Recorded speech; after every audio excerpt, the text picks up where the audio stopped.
And I got to sit, where? Where am I sitting? Nobody even thought about where I was supposed to sit. They were like, oh, sit on the guest where couch. are you going to be? You're with Jeff Carver. I just found out yesterday. I got a great idea, Howard. Yeah. Why don't she just shut up and stay in her booth? To the casual observer, Robin Quivers is the essential anchor of the Howard Stern show. For decades, she sat in a literal glass booth, acting as Howard's foil, his truth teller, the only person who could really laugh at him. The community consensus is pretty clear that the show could not exist without her. But there is a flip side to that coin. As legendary as Robin Quivers is, she is also an elite level narcissist know-it-all. And when you treat the diva like a regular employee, the mask slips pretty fast. And to understand a great example of this, look no further than the days before the Daniel Carver roast. Also, I'm being moved out of my area because Daniel has to sit in here? What? Yeah, for the roast. By the way, we're having a big roast today. And I think from an issue of safety, we're just going to put Daniel in his own. Yeah, but I'm displaced. Yeah, for like an hour.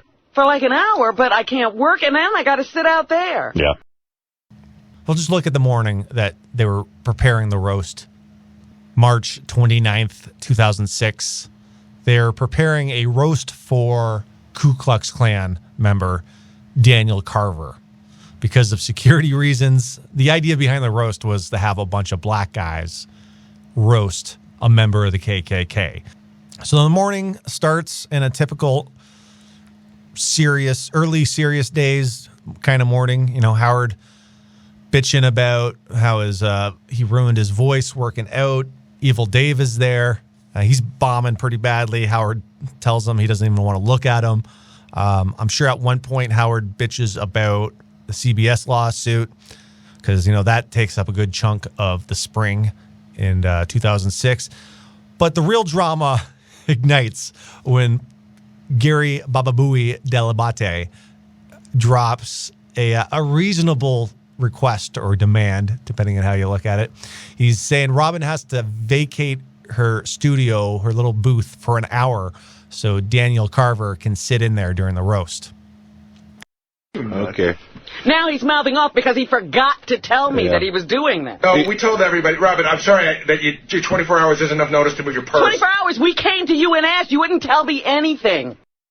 Instead of understanding the obvious safety protocols of putting a grand wizard in a secure room to be roasted by a bunch of black dudes, instead of understanding that, Robin throws a complete an absolute fit. She throws a fit. And her main grievance is that she has her purse in there. And Gary didn't give her enough warning. Now what? So now what? Just shut off your mic. I was talking to you have 24 hours to move your purse and a couple of newspapers. Move my purse. I apologize. Where should I put them? In the middle of the floor? No, stay where you are and just keep yelling. Baba Booey points out that he gave her a full 24 hours to move a single handbag, but Robin refuses to back down, repeatedly telling Gary to shut up and declaring that today is not the day to ask her for solutions.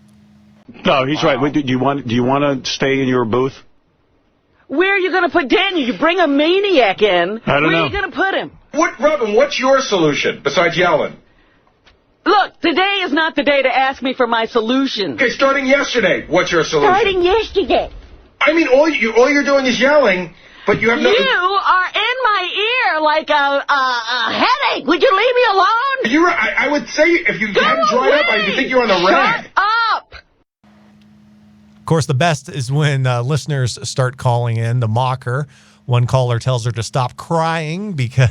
And he gives her a sarcastic, the classic Artie Lang, wah. Let's go to Bill. Bill, you're on the air in New York. Well, good morning. Wah! I got to move my chair for an hour. Shut the fuck up! You shut the fuck up. Another notes that Robin is acting like she's being forced to the back of the bus. I got a couple of things I want to say, but first, I'm sensing a little bit of a Rosa Parks thing here with Robin. That's right. She's fighting back. It's like the bus is It's my bus, and they're telling me I can't sit on it. Completely cornered by logic, the highly educated, sophisticated news anchor resorts to, the ultimate maturity tactic. You know when, like, boomers start acting like toddlers when they don't get their way? Well, Robin was doing this as early as 2006. She starts making loud, bizarre baby noises. Wait, there's arguing going on, sir. I mean, I get to have, here he goes again. I get to have an opinion. It's just an Here opinion. he goes again. You don't have to like it, but it's an opinion. Oh, that's you, Robin. You have no idea. That's what the audience hears. That's what the audience hears from you. Fred Norris immediately captured those weird noises, those child noises, and turned them into great audio drops to mock her for years to come, and to put in some great tunes as well. Can I say something here? Yeah. I heard that somebody called Robin cuntface the other day. What a coincidence. That's what I call my mother. And of course, while all this is going on, Gary's trying to manage Robin's diva meltdown, Sal, the stockbroker, walks into Gary's office wearing a full monkey costume with a sign over his head that reads "moron." And while Gary snaps, throws a bunch of office supplies at him, chases him down the hall, and has a great line when he walks back to the studio, completely exhausted. And he tells Howard, this is too much. Sal throwing pranks and Robin acting unhinged. And the roast hasn't even started yet. Look, I just said it's like Iraq in here today. They're just outbursts everywhere. But I'm not sure why you went from 0 to 60 so quick, Robin. I wasn't looking to fight with you, to be honest. I just said, hey, I came in upset. Okay. This episode perfectly encapsulates the Robin Quivers experience. She was a broadcast powerhouse. No one's denying her achievements, but, she was a woman who would treat a minor room change like a geopolitical crisis. Making weird child cartoon-like noises on the microphone because she had to walk past a studio audience. She had to sit next to Howard, the man she'd been working with for like 30 years at that point. Oh, that's you, Robin. You have no idea. That's what the audience hears.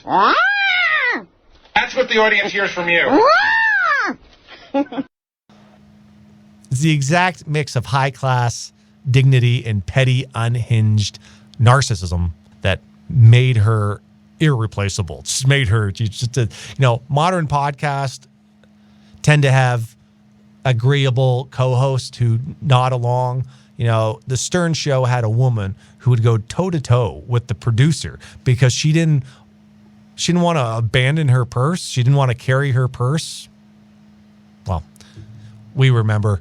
Let me know what your favorite Robin Quivers meltdown is in the comments below, and maybe I'll make a video on it. Can Dave say something? I just say, I got to tell you folks something. I love the freedom of satellite. Let's all finger each other.